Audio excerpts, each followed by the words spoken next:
Welcome to episode 7 of Suburban Death Metal Dad Recommends. In this episode, I'm going to be talking about the band Death. Without death, there is no death metal. That's my opinion. Chuck Schuldiner was a pioneer in the early days of death metal, and I'm not saying he was the only one, but extremely important figure in the death metal scene, especially in the early days. But, you know, if you've heard the entire catalog, you know that there was a lot of progression with the band, starting with the debut album, Scream Bloody Gore, all the way up to The Sound of Perseverance. So my introduction to death was in '89. I first heard the song Zombie Ritual on a mixtape that somebody had, and yeah, I loved it, thought it was great. But didn't really see the album in the stores that I was going to at that time, so I wasn't able to pick it up right away. And as a matter of fact, the first Death album I bought was when Spiritual Healing was released in early '90. I picked that up, and that happens to be one of my favorites to this day. And then going into 1991, the band released Human, and I picked that up as well. And by this time, I must have had a copy of the first album on a blank tape that I got from somebody, because I didn't own the cassette, and by '91 I did not have a CD player.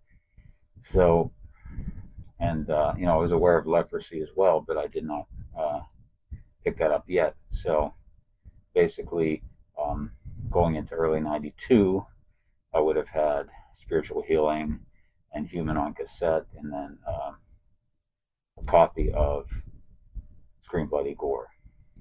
And so sometime around 1992, I got my first CD player, and one of the first CDs I bought would have been Scream Bloody Gore.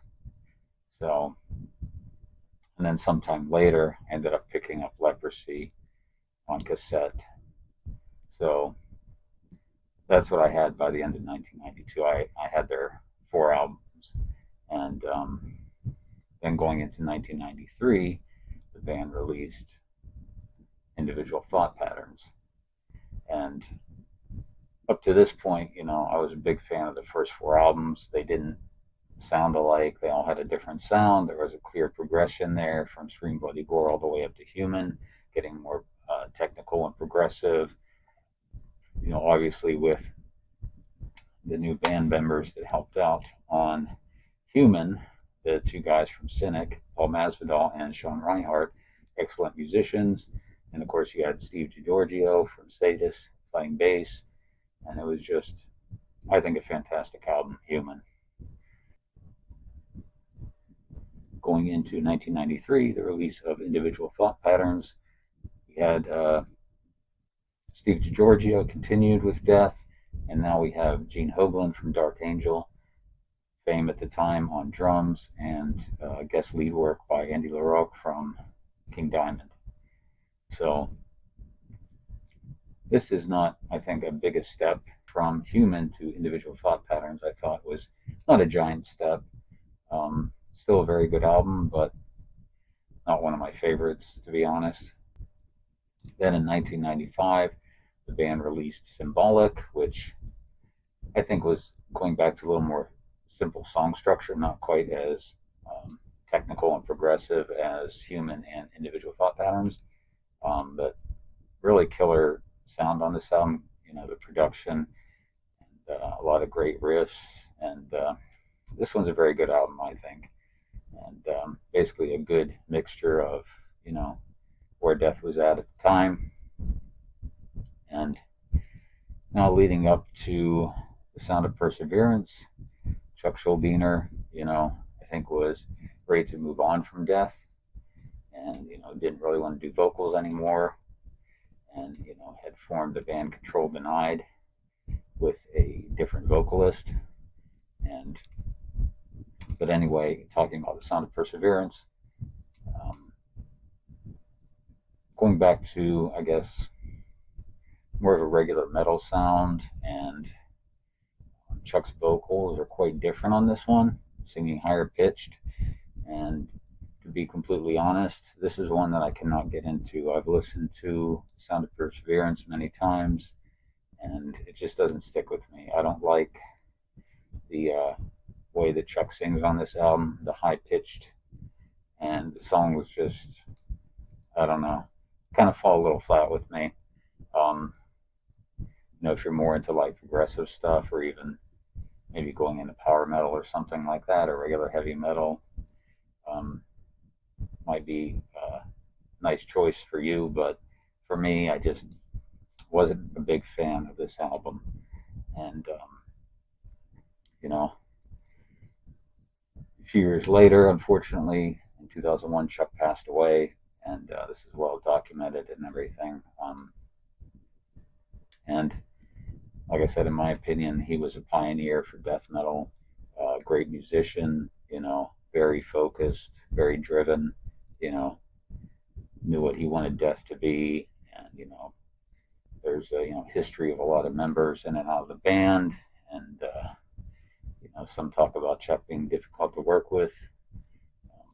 I just think sometimes when you have somebody that's so driven and focused, it's kind of like follow or get out of the way. Chuck's leading. So anyway, Death is a very important band for death metal, in my opinion. And so at this point, yeah, I'm gonna show the albums and talk about some favorite tracks and whatnot. And starting things off with the mighty Scream Bloody Gore here on LP. And this is just a early, primitive, straightforward death metal record with really great, horror and gore lyrics. Recorded by Chuck Schuldiner with Chris Reifert, who later formed Autopsy on drums, and Chuck did vocals, guitar, and bass. And this is a killer album. I mean, this is, a foundational death metal album, in my opinion, and still holds up today. Some of my favorite tracks on here. I'll just mention 3 from all the albums. Of course, I like the title track, Scream Bloody Gore is awesome, Regurgitated Guts, and Evil Dead are 3. But there's so many more. But I'm just going to stick with those 3 as being some of my favorites. Next up, Leprosy, 1988. This is, I would say, one of the fan favorites here. It's a little bit more refined than Scream Bloody Gore, but not too much still. A pretty brutal record, of course, and it's got great songs. And 3 of my favorites, the title track, Leprosy, let's see, Forgotten Past, and Left to Die. 2 that are maybe not mentioned quite as much, but I really like those 3 tracks. Next up, 1990s, Spiritual Healing. And this is kind of like my number 1, more or less. And I love the cover art. And, once again, a step up, even more refined. Now we have James Murphy replaced Rick Ross on lead guitar. And James Murphy is one of the greats, in my opinion, when it comes to death metal soloing. And he does a fantastic job. Even Chuck as well, I think, is also progressing as a musician. And I really like the production on this one. And, the songs and the lyrics are good. And, some of my favorites being the title track, Spiritual Healing, Within the Mind, and Genetic Reconstruction. And big change here, 1991, Human. And here we've got further progression. Like I mentioned, you have Steve DiGiorgio on bass, and then Sean Reinhardt on drums, and Paul Masvidal on lead guitar. And it's just a totally killer album. For some, maybe a little bit too technical or progressive, or whatever you want to call it. But for me, I thought this album was perfect. I, enjoyed it right away when I picked it up in '91. And some of the favorites being Lack of Comprehension, Vacant Planets, Cosmic Sea are 3 of my favorites. Once again, pretty much everything on here is pretty great. 1993, like I mentioned earlier, the band released Individual Thought Patterns. I do like this album, but out of the first five, this is probably my least favorite. Just, yeah, to me, just not as great as the previous four, but some good songs on this one: The Philosopher, Jealousy, and Trapped in a Corner. I'll mention those three. They're very good songs. Then in 1995, the band released Symbolic. So this one's going back to a little bit more of a straightforward metal sound, but it's got a lot of killer songs on it. I do like this one better than Individual Thought Patterns. Some great songs on this one being Symbolic, the title track, just a killer opening riff on that one, and Without Judgment, and Crystal Mountain. Now I'll show some other stuff from the band and whatnot. This is the original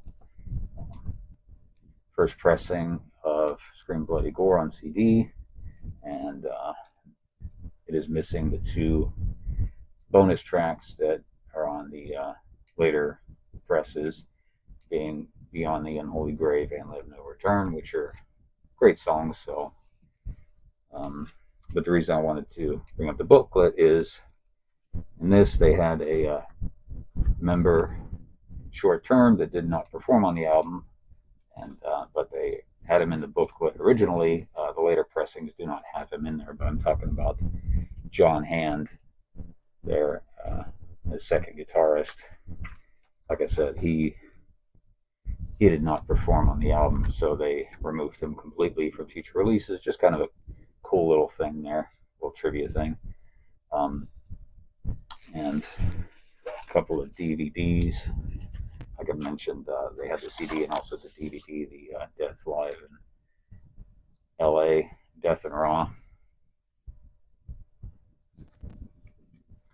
as well as a very cool documentary, Death by Metal, released in 2018. They talked to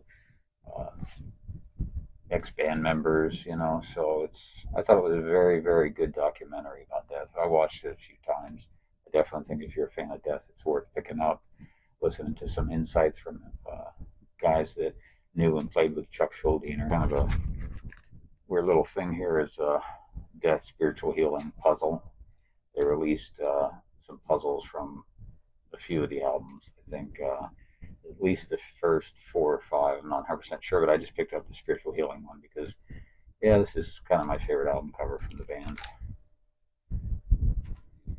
So another thing I want to mention was a lot of bands over the years have covered Death songs. Seems like, for the most part, like the first 2 albums get covered a lot, but here and there, some of the later albums. Like I said, there's a lot. I have a lot of bands in my collection that have done a Death cover, but instead of going through every single one, I just picked out 3 of my favorites that I wanted to mention. Like I said, there's a heck of a lot more, but so just going to mention here, Dismember on this reissue of Indecent and Obscene, they put some bonus tracks, and one being a 98 recording of Beyond the Unholy Grave, and I like this one a lot. Here's a band don't hear much about, but I'm a huge fan, is Ill Disposed from Denmark, and in 2000 they released this covers album called Retro, and on here they do a cover of Open Casket, which I think is pretty good. And finally, Incantation released this EP, The Forsaken Morning of Angelic Anguish, in 1997, I believe it was, and they do a killer cover of Scream Bloody Gore, and this one has Craig Pillard on vocals. I think he's listed, if I'm not mistaken, session musician. So this was his last appearance with the band in a studio setting. That's all I have for now. See you in the next one.